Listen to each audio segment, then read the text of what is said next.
Tanglehada Manipur Kanbaluf Relief Camp Committee oinam amadi NSS oinam na sinduna mamang chahi gi me ahumdagi hauduna kuki narco terrorist singna landaraktuna maitai gi yum kaya mai thakhiba lan thum kaya huranduna mang takhankiba jamjaraba miyoi kaya bu hatkiba khulngakpa kaya thawai katkiba thodok chahi farakpabu ningsingduna observation of 3rd May amadi Thambal Marik College oinamda hangliba relief camp ta leiriba miyoi singa interaction tawbagi thauramama college asida ngarang numidang pangthokre thauramadu Manipurda thokliba erang asina maramoiduna leikidraba singi mafamda mairakatuna minute ani tumina leptuna ikai khumna budki relief camp adu da leiriba singna thokliba erang asi chahi fare adubu erang loishinbagi wafam leitri relief camp ta thambiduna chana thakna bapotlam kaya piri hairabasu mafam masida kayam kuina leikigani masa masagi yumda chaba chada bahanjinba yahanbiyu ana ayek yawbada layeng bangamdaduna miyoi kaya chaina khangnari kuki singna tongan Leingakna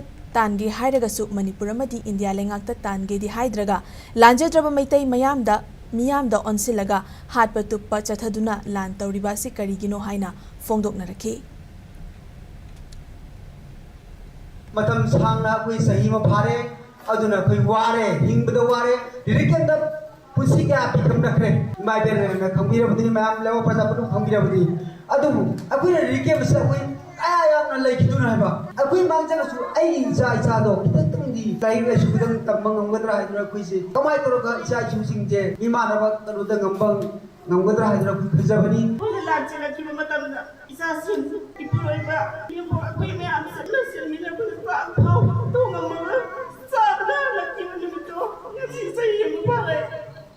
pungina tamoshina ai ba sai yemo pare tamoshina na pen mayam di mating am na pangbi lai tu kaya ma phirun kaya ma bibi adu na di pen mangam di ai ko yum da ni